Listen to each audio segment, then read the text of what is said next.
Good morning to our participants today, primarily in Australia and New Zealand. I'm Kerry Garvin on behalf of AusAPT.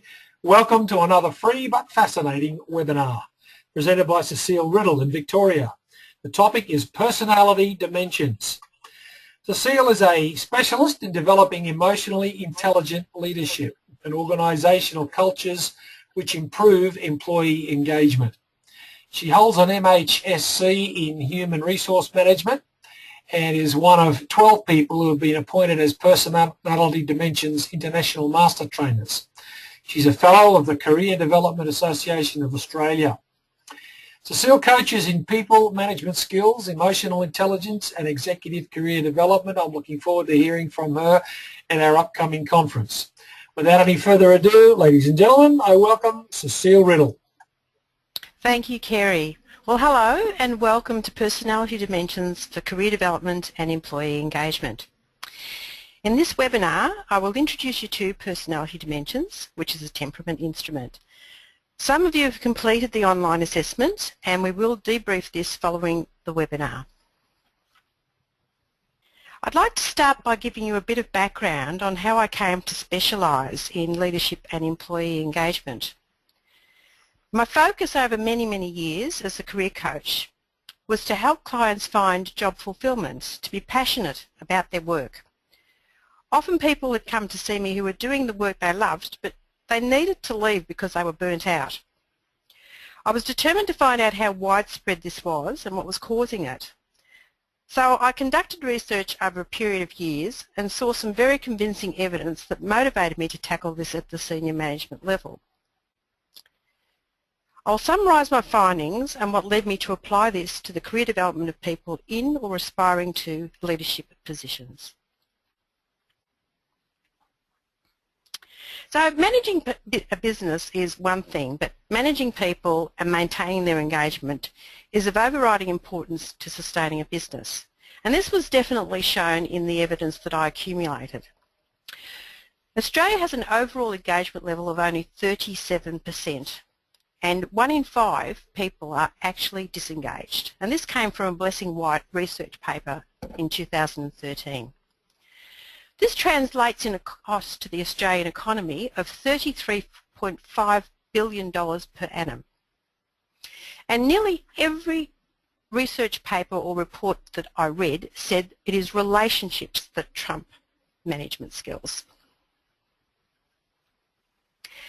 So how do we achieve higher levels of engagement? Well, the studies have pointed to the leadership culture. So if you provide a leadership culture that engages employees and makes them want to achieve the goals of the business, then you have engagement. Let's define engagement before we go any further. So if we look at this particular representation of engagement, full engagement represents an alignment between maximum job satisfaction, which is I like my work and I do it well, and maximum job contribution, which is I help achieve the goals of my organisation. And the Blessing White report said that engaged employees stay for what they can give, but disengaged employees stay for what they can get. Overall engagement is a social science. That's why relationships are important. So then what would engage employees in achieving the goals of the business? What would make them value add? What would make them bring their hearts as well as their minds and hands to work? Well, we can look at a number of motivators. Firstly, they love what they do. So there needs to be job fulfillment, which includes good job role alignment. There needs to be a workplace culture where they feel they are part of a team, that the communication is good and open and collaborative. They need to have the opportunity to learn, so to develop their career. Their values are being met, so there needs to be an alignment between their purpose and the purpose of the organisation. They need to know what the organisation stands for. And there needs to be a reward for their contribution. Now, many people think that because people put on their exit interviews that they're leaving for more money, that this is in fact the truth. Most people do not look for monetary rewards as the sole purpose for them being engaged. Work-life balance is increasingly becoming one of the most important areas of reward. This diagram represents the 7 drivers of people engagement, or the motivators of people engagement. And you'll see that, yes, we do have reward, but we also have work-life balance, opportunity, good relationships, purpose, and job fulfillment. Not everyone has the same drivers, but there are 3 which seem to be important. And these are job fulfillment, relationships, and work-life balance. But central to all these motivators is good leadership. Without good leadership, the whole thing collapses. Okay, so let's look at these 3 most important motivators and why they're important. If we look at job fulfillment, we find that if we could increase job fulfillment by 20%, this increases the financial performance of the organisation by 42% because it leads to client satisfaction. If people are happy in their work, if they're fulfilled, this translates into excellent customer service. With work-life balance, stress costs $26.6 billion per annum in lost productivity in Australia. That's quite a high figure. And with respect to relationships, teams that are more engaged average 18% higher productivity, 12% higher profitability, and 27% lower absenteeism. Any questions so far, Kerry? Okay. Well, hang on a sec. Yes, yes, right. I do believe so. We've got a couple. If you're happy to take them. Okay. These are getting ahead of the game. If they are, I'll just I'll put them on file for later. Sure. But this system that you are, this is from Christine Milam, this system that you are describing, how do you get qualified to use it? Our personality dimensions? Well, there's 2 ways. If you're already a Jungian type assessor, that's his MBTI and similar, then there is a 1-day accreditation, and that's called a bridging accreditation. I will be running that at the AusApt conference in Brisbane this year, but it can be done on demand. Yeah, and we're looking at running that as a webinar as well, Kerry. Excellent. Well, I have, just if I can jump in here, I've actually put in the chat area here links to be able to register to all of your sessions, whether they be... Oh, okay, that's excellent. So that's the post-conference workshop is the bridging accreditation, so it's not too late to actually register for that. Excellent. Well, I think People we need can... to speak to me further, they can always just email me or call me, and that's fine. I'm happy to take inquiries. Excellent. How long are these workshops, and what sort of follow-up? Okay, with the bridging workshop, that's a full-day workshop, and basically I provide mentoring for people as they start to implement personality dimensions as a tool in their little toolkit. So I'm very happy to do that as an add-on. If they are not Jungian type assessors, which I doubt very much that people listening to the webinar are not, but if they aren't, there's a 3-day course. Okay. But the bridging session that we will be doing in that first day is the first day of the course, and the rest is done by coaching online. Excellent. So it still can be done. They can still come along to that session, that post-conference workshop. All right, thanks very much. I'll bow out again, and let's keep going. Terrific. Okay. So we're just back to where to start. So leaders need to have the knowledge and sincere desire to develop an employee engagement culture because it's the right thing to do, to quote Peter Drucker. So as I said, there's a 21-hour program for this leadership program that I do. It's not just 90 minutes that I'm doing here today. So let's just look through some of that now. The culture needs to be top-down. So we need to develop leaders to walk the talk. They themselves need to be engaged, and this is where I start in my program. So I work with 3 workshops and one-on-one coaching of business owners, senior managers, and prospective leaders, and we examine their own engagement. Through this experiential learning, they gain insight to truly understand what motivates their people of different temperaments. In essence, I aim to influence them to have a paradigm shift in their perspective with respect to engagement. So for them, we have to influence them to have a personal work practices which enable their career and their life to flourish. So they need to lead by example. So why do we start with leaders? A lot of people seem to think that we've got to start with grassroots and start with the employees, but it really needs to be top down. Richard Barrett, whose work you may be familiar with, he's done a lot of work in our region, says that the organisational transformation begins with the personal transformation of leaders. So it's very much a personal transformation. They need to have, as I said, that paradigm shift. And Vern Harnish said, as the leadership team goes, so goes the rest of the organisation. So if your leaders aren't fully engaged, you can't have full engagement of employees. Most people think it's too hard to have a culture which engages people, but if you have the right tools, it's easy. And the main tool I used is called Personality Dimensions, so that's why we're talking about that today. It's an excellent communications tool. It explains what motivates behaviour at all levels. Its strength lies in its self-discovery process, so it's not an assessment of somebody. They do it themselves. It's a self-discovery process. What makes it, I think, very, very different to a lot of tools is that it's fun and it's interactive. And people tend to retain the information and apply it immediately. So within a 3-hour workshop, there's quite a shift in the way people start to communicate. Some of the applications, just to do a little aside here, of Personality Dimensions, as I said, improves communication and therefore relationships, improves emotional intelligence. There are other tools which I use to assess engagement levels and emotional intelligence qualities, but this is a very, very good place to start. So they are add-on tools.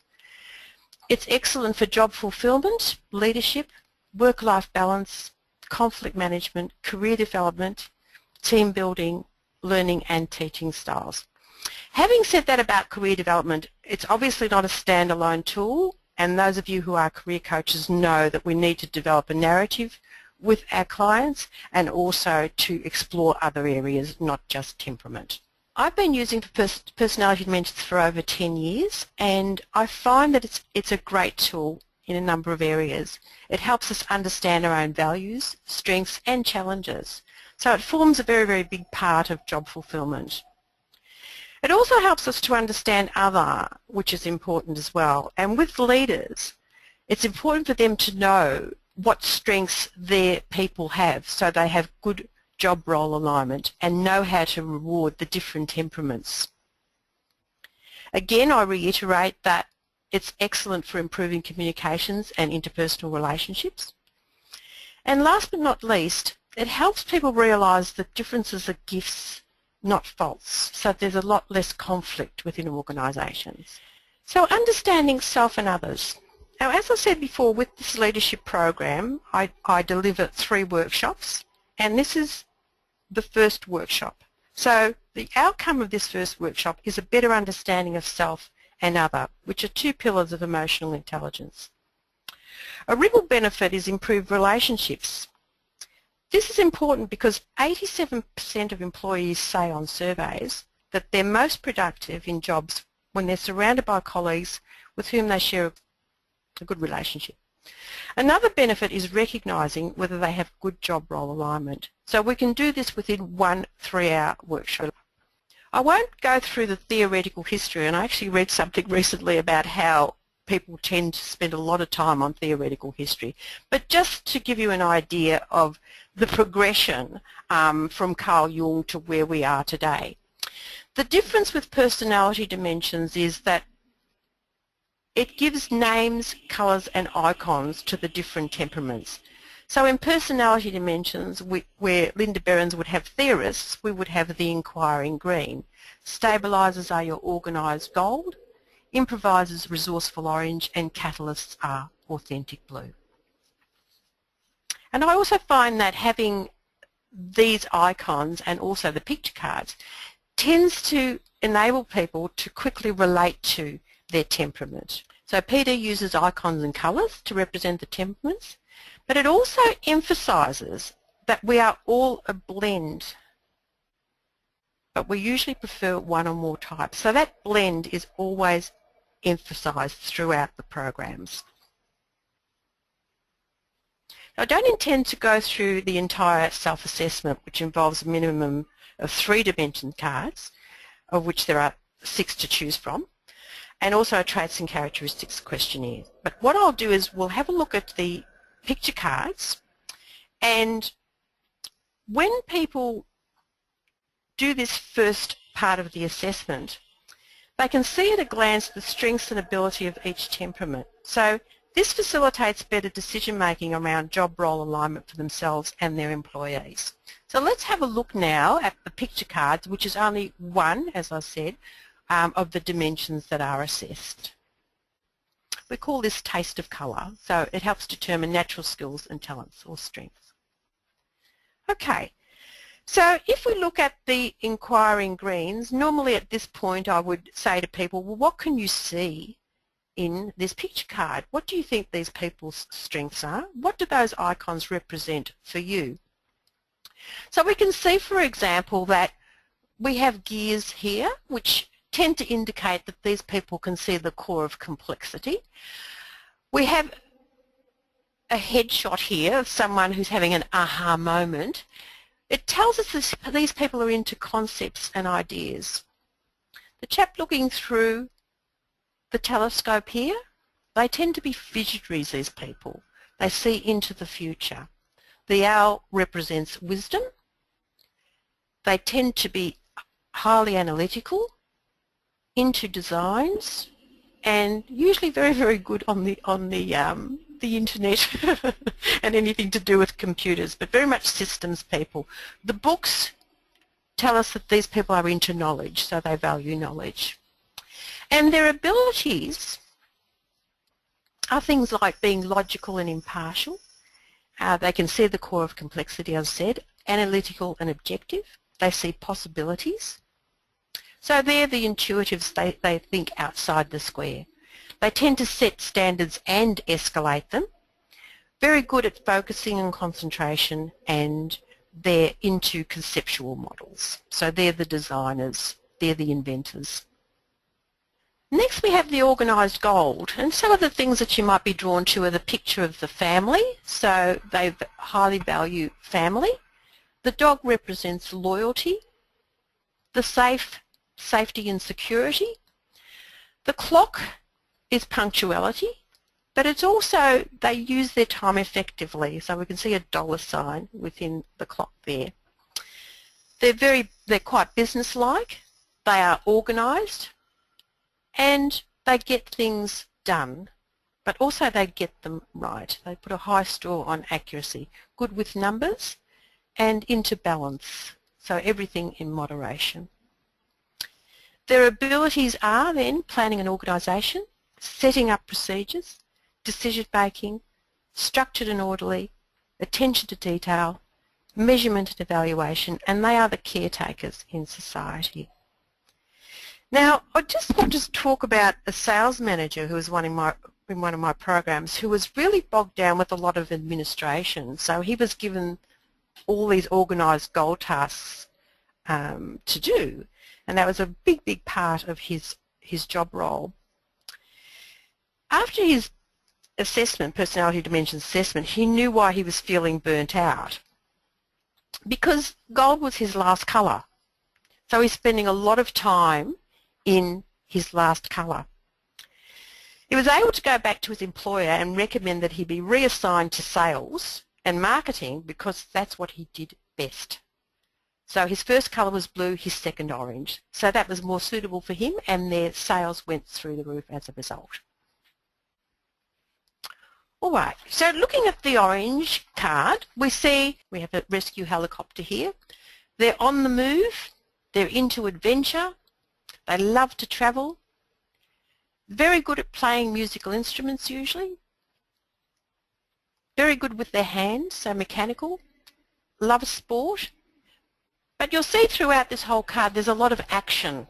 So these are the action people. They're into body performance. They're the entrepreneurs that we have. So for example, Richard Branson is a high orange. So their abilities then are to be flexible and adaptable. They can think and change gear at a moment's notice. They tend to have a breadth of skills rather than a depth of skills like you would find in your inquiry greens and your organised goals. Very good negotiators. They're very entertaining. As I said, strong in a crisis situation, entrepreneurial, realistic and practical, and they're the doers. They carry out the tasks. Now, last but not least, we have the blue, or the authentic blue. Now, you'll see the authentic blues, there's a sense of peace and calm about this card. These people tend to be quite calm, but they make other people calm as well. Very into peace and harmony. They love peace and harmony, so they try to create peace and harmony wherever they go. The other thing you will see in this card is that they're very good at relationships. So we have the father nurturing the child, we have the colleague coaching his colleague, we have that connection with higher self that's there, socialising, connecting with others. They love nature. They're into the arts, so they're artistically creative, and they tend to show their emotions. So their abilities then, of course, are excellent people skills. They're persuasive, supportive and caring, perceptive of feelings, open and honest. They're the catalysts. They get things happening. And they tend to take a global perspective. Might lose the detail, but they tend to take a global perspective. Any questions, Kerry? No, there don't appear to be. There are a couple, but not particularly relevant at this moment. We'll keep going. All right, let's keep going. Okay. The important thing that we emphasise is that we are all a blend. And I use this blend to actually coach people around career development, so to help to enable them to see their blind spots. So that's why it's an excellent tool, because you can see at a glance where those challenges lie for people, and you can use this model to coach them to develop in those areas. The other thing about emphasising that we're all a blend is that people then don't see others of their palest colour or their third palest colour as somehow being, you know, wrong or difficult or whatever. Because we are a blend of all colours. Everybody acts. So we all have resourceful orange. That's the part of us that acts. Everyone relates. That's our authentic blue. Everyone organises. That's our organising gold. And everybody thinks. So that's the part of us that thinks, yeah, is our inquiring green. One colour alone doesn't describe who we are. We need the whole spectrum to be complete. We also work with introversion and extroversion and emphasise how this impacts the way they act, people act and feel. So we won't be doing much about that, but suffice to say that we tell them the difference between, or they see the difference between introversion and extroversion, and we do some activities around introversion and extroversion so they can understand one another. It's extremely important that they understand these preferences, as you well know. Right. So to complete the first workshop, people would go into breakout groups of their brightened colours, so all the authentic blues together, all the inquiring greens together, all the organising golds together, and all the resourceful oranges together.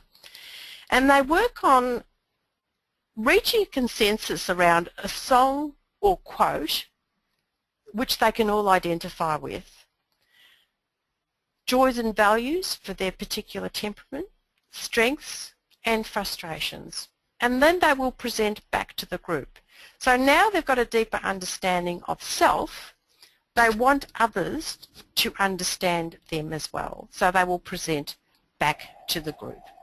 So I've just got some really lovely slides here of people presenting at a workshop that I did. So you'll see the greens there presenting back. They had a very, very interesting poster,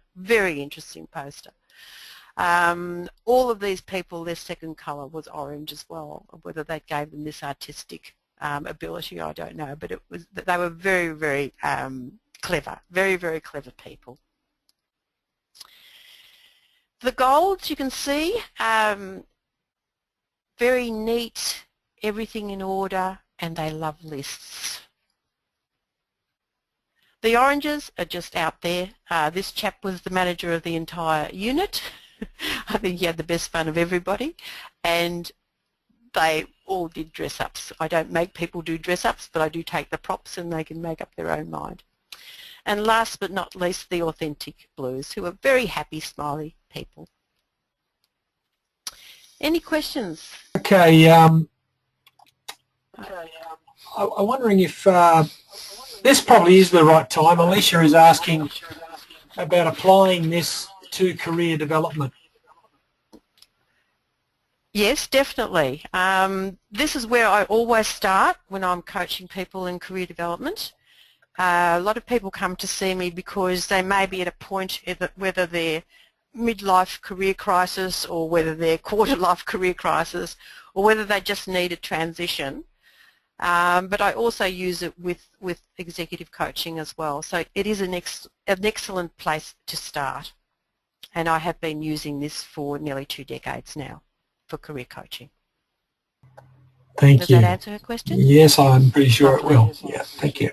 Okay. So let's just summarise then.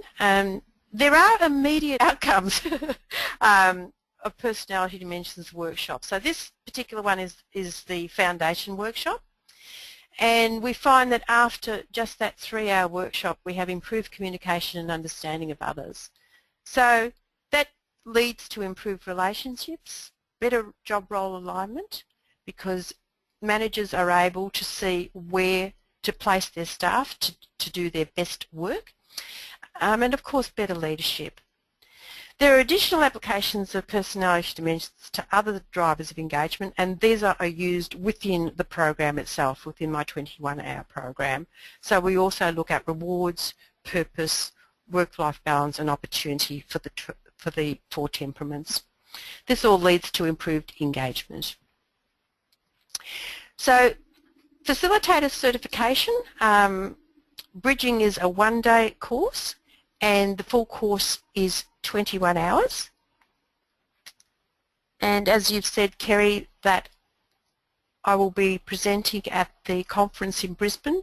So I'm doing a concurrent session with Dario Nardi, and I initiated a study with him at the beginning of this year looking at leadership qualities for career development. So we combined the use of personality dimensions and his neuro PQ instrument, and we will present our findings at the conference this year in that concurrent session. Oh, that'll be exciting.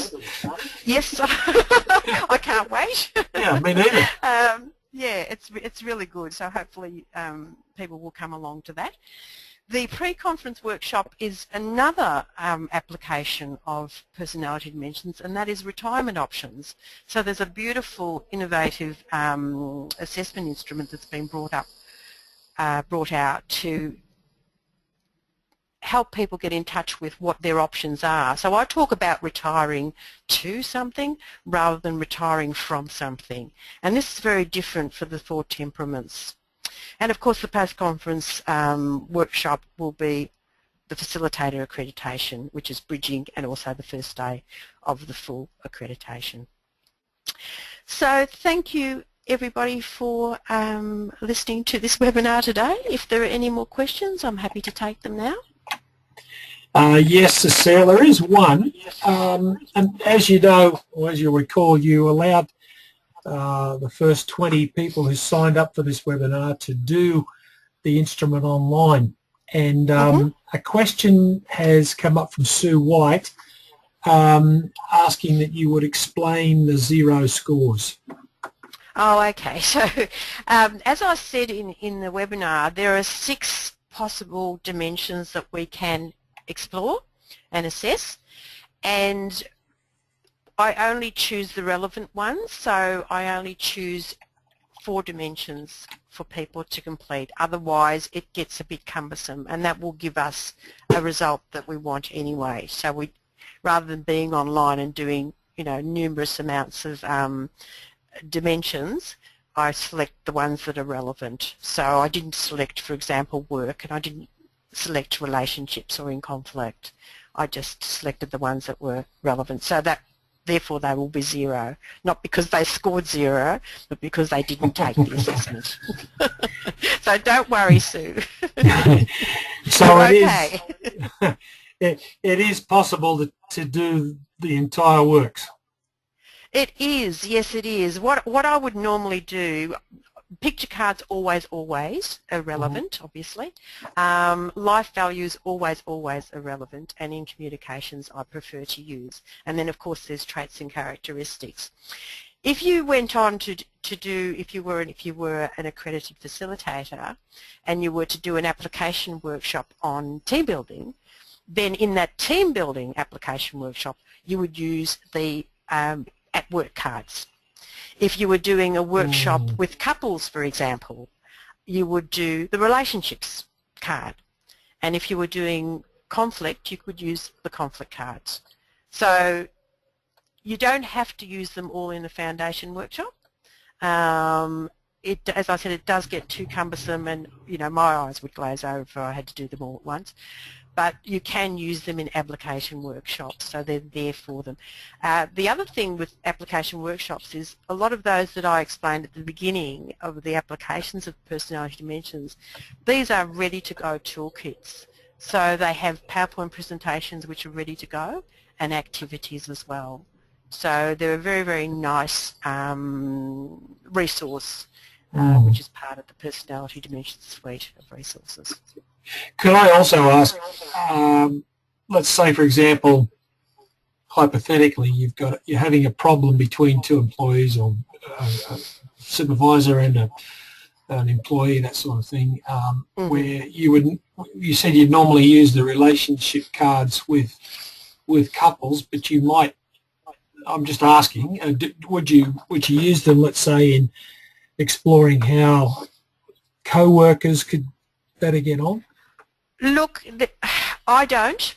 I think it's sufficient to look at communications, the communications card. Right.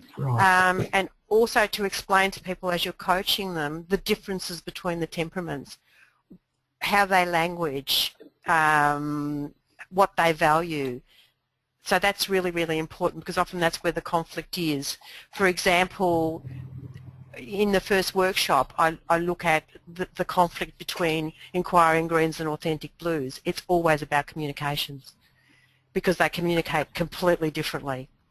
And I do an activity which is called From Criticism to Compliments, which forces people to actually reframe their thinking about their palest colour. And it works very, very well. It's quite challenging, but it works very, very well. So that would function the same way that I could learn to appreciate my palest colour, which might happen to be your brightest colour. That would have the net effect of helping me in a working relationship with you. Absolutely, and that's what we use it for, and that's what we use it for. So thanks for clarifying that. Yeah. I always start, when I'm brought in to do some sort of mediation where there's a conflict situation between 2 people, I always start with personality dimensions. Right.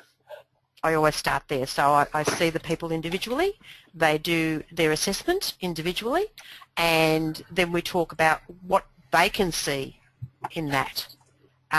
When I tell them what the other person's colour is. Excellent. So, yeah, and then they come up with the solutions. You know, I'm just here as a facilitator. Yeah, I'm there as a facilitator. I actually never tell anyone what to do. That's great. Thanks for that. No worries.